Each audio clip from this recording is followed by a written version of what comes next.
Hello, everyone. My name is Kenton Kavestu. I'm an ex-BCG consultant, an ex-Googler, and the founder of Rocketblocks, an online platform that helps candidates prepare for interviews. In today's Rocketblocks video, we've got an awesome mock interview featuring two of our Rocketblocks experts, Christopher MacRae Ham, who is a ex-BCG project leader and a graduate of the London School of Business, and Matthew Calvert, who is an ex-BCG consultant and a graduate of the Duke Fuqua School of Business. In the case that they're walking through, it features a streaming media provider. You can think of someone like Netflix that's facing a declining profitability challenge, a very relevant, timely topic for that industry. So let's go ahead and jump in. Hi, everyone. This is a video run through for the NetFilm profitability puzzle case. This is a classic profitability case that covers some great brainstorming and qualitative reasoning activities. But also there's some quant thrown in the mix, so it really covers all the major exercises that you can expect in a case interview. My name is Christopher MacRae Ham, and I'm going to be leading the interview. Also with me is Matthew Calvert, who'll be playing the interview candidate. So yeah, before we dive into this case, let's do some quick intros. As I mentioned, my name is Chris, and I'm a manager working in renewable energy in New York. I do offshore wind with a company called Energy Re. Before that, I worked in management consulting. I was with BCG in the New York office for 3 years, with the last year of that time as a project leader in the climate and sustainability practice. Before that, I was at Accenture Strategy in London, working in their energy department for a year. So overall, I spent about 4 years in management consulting after finishing my MBA at London Business School. Before business school, I was an engineer in the oil and gas industry. Maddie, you want to give an intro? Absolutely. Thanks, Chris. My name is Matthew Calvert. I'm currently a director of methane results at Kairos Aerospace. We are a climate tech company looking to reduce methane emissions from the oil and gas sector. Prior to that, I spent 2 years as a consultant in the BCG Chicago office, focused mostly on sustainability projects as well. Awesome. Okay, so ready to dive into the case? Let's do it. Okay, great. Here's the case question. So the client is NetFilm. NetFilm is an online video subscription service that offers a variety of TV shows and movies. They've been in the market for the past 10 years and have gained a considerable market share. However, the company's been facing profitability issues in the past year, which has been threatening their financial sustainability. So the question to you is, with that info, how would you approach analyzing the company's declining profitability? Great. It's a really interesting case question. Chris, I just want to make sure I've got all the details here. So to confirm, our client is NetFilm. They've been a strong market competitor for the last number of years, and they're facing a profitability problem over the last couple of years. Is there anything I missed there? No, that's right. All the key details there. Yep. Okay. So when I think about how I would approach this, I think, when we're thinking about profitability, there's two components. We'd want to look at the revenue and the costs. Before I jump into building out a framework, is there a specific profitability target that they're looking to meet? At this point, I wouldn't say so. I think we should just do a diagnostic first. Great. So I'll be looking for what the sort of the driver of that profitability issue is. That's right. Yeah. Okay. Do you have any information about how their revenue has been growing over the last number of years? Yeah, I would say their growth has been slowing. It's only had a 5% increase compared to the previous year, but historically they were growing at about 20% year on year. Okay. Very interesting. And what about the cost drivers? Do you have any information about what their main costs are? I would assume it's going to be, one is going to be content creation. Another one would probably be marketing and advertising, and then general operations. Would you say those are sort of the three drivers? Yeah, that's a fair assumption. I would go with those three. Okay, great. Well, I think I'm all set, Chris. I'm going to just spend a couple seconds here organizing my framework, and then I would love to jump in. That's great. Let's do it. Okay, awesome. So, Chris, I think the way I want to approach this problem is first to look at the cost driver. So we identified that it's marketing, that it's operations, and it's content creation. And I want to see if any of those have changed historically and where we might be able to optimize costs. I always think it's easier to control your costs than to control market growth, where your revenue growth, where that's kind of up to the market. The next, you told me that they have been slowing their revenue growth. And so I would be interested in figuring out what's causing that. Is it new competitors? I know every legacy TV channel has launched their own streaming service recently, so there's a lot more competition. So I'm curious about that. Curious about maybe some foreign markets that they're not quite in, or they're getting outcompeted in. So I would want to first start with cost, then look at revenue. And I think once we've identified what the main issue is, either on the cost side or the revenue side, I want to create a plan to address that issue. That's awesome. To start with, yeah, I think I'd like to look at their costs and see if there's any cost history, to see if any of those have changed dramatically over the last couple of years. That's great. That's great. I really like the structure. It's meaty. It makes sense to me. And yeah, let's dive into some cost info. I actually have some info here I want to show you. Okay. I'm going to share my screen here in a second. Are you able to see this? Here we go. There we go. Yep. Okay. Super helpful.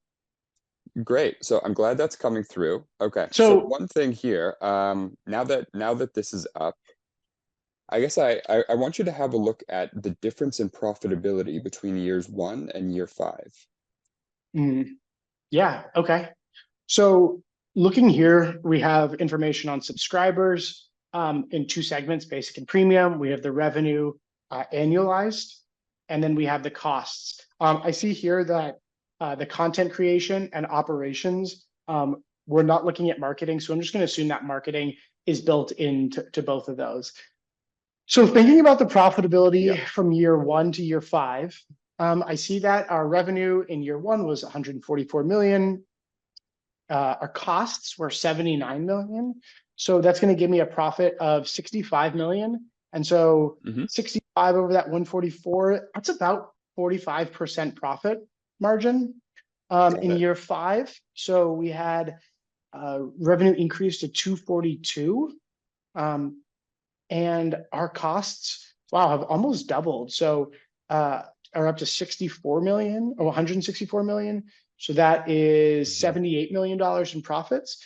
And 78 over that 242, it's going to be about a 30% margin. So I see that our margins are down about 15% over the course of the last 5 years, which is a pretty significant drop. Yeah, you're right. It is. That's a big drop.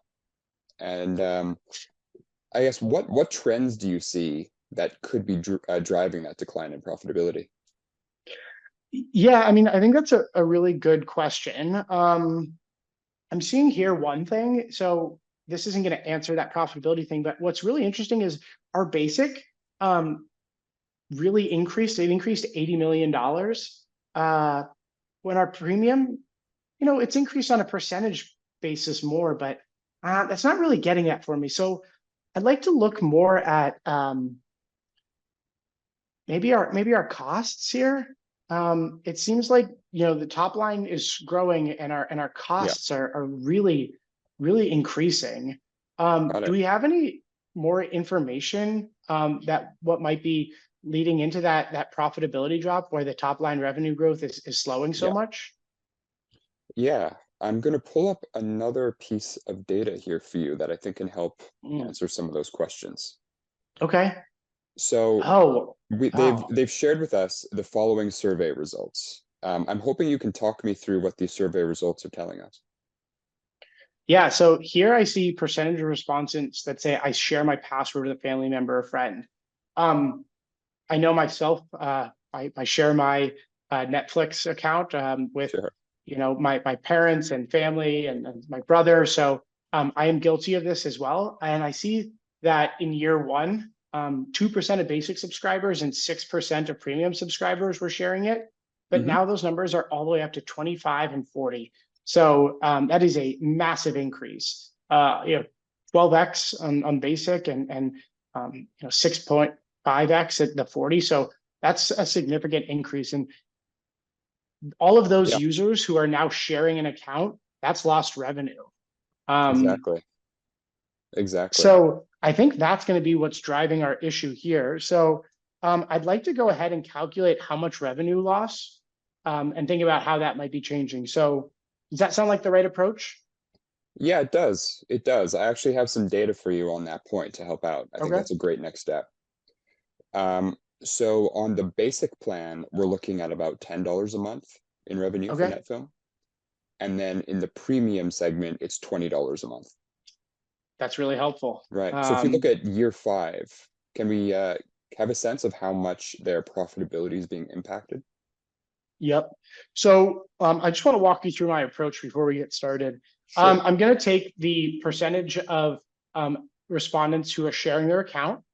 I'm going to multiply that by the number of respondents there are in that category. So how many basic subscribers, how many premium subscribers to Right. get a number. And then I'm going to multiply that by the monthly. And then I'll do that times 12 months to figure out what our revenue loss is. Does that sound like the right approach? That makes sense to me. Yeah. Great.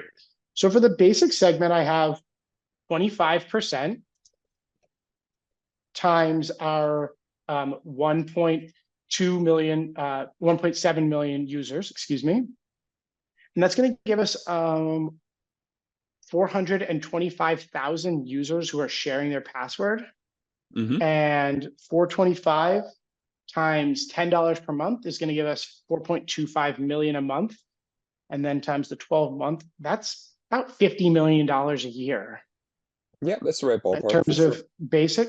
And then if we look at the premium, 40% of those subscribers of the 200,000 users in that segment gives us 80,000 users. 80,000 times 20 a month gives us 1.6 million a month. Times 12 months, I'm going to say it's about $20 million a year. So in total, that's $70 million in lost revenue per year. And that's about 30% of year 5's $242 million in revenue. Right. So that's a significant amount of money. That is. And while we can't assume all of those people would buy a subscription, we can assume that quite a few of them would. Right, exactly. It feels like, almost a lost opportunity, a big lost opportunity if they don't find some way to address it. Definitely. That's a great point. Okay. Well, now that we've looked at the math, I want to move into some brainstorming activities here. The first question is, with everything that we just looked at, what do you think are some potential solutions to the account sharing issue? Chris, you mind if I take 1 second just to think about this? Absolutely. Yep. So I'm thinking there's three buckets here. The first one is going to be to charge for password sharing. I think another one is going to be creating ways to limit users' abilities to share their passwords. And then finally, I think there's ways to build our product so that people don't want to share their passwords. Great. And I think about the first bucket, charging for password sharing. I think we could sell a type of account that limits users' ability, that allows people to share with 3 devices, 3 households, something like that. I think there's, in terms of limiting users' ability to share passwords, this one seems to have a few more opportunities. You could force passwords to be reset every few months. And I think the more complicated you make that password, the harder it is for grandma or grandpa to type it in, especially on a TV remote. Right. You can do IP tracking, which I've seen some streaming services do. So how many unique IP addresses? You could also do a device limit. So the number of devices could be restricted to 3 or 5. So you could have your phone, your iPad, your computer, but you're not going to have, 15, 20 devices.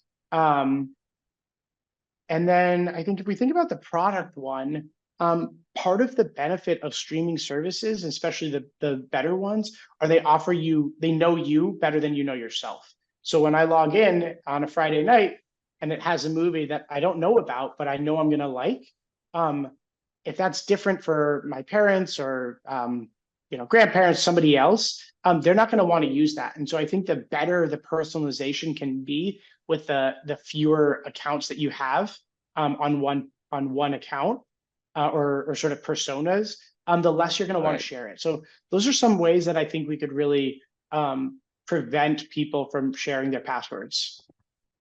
Yeah, that makes sense. I think those are some really great and specific ideas. Um, yeah, and I think if we were to implement those, it could go a long way towards reducing password sharing. But I think there's also some issues we need to take into account or potential risks. Definitely. If we were to think about these ideas you just mentioned here, what are some of the potential risks to the solutions? Yeah.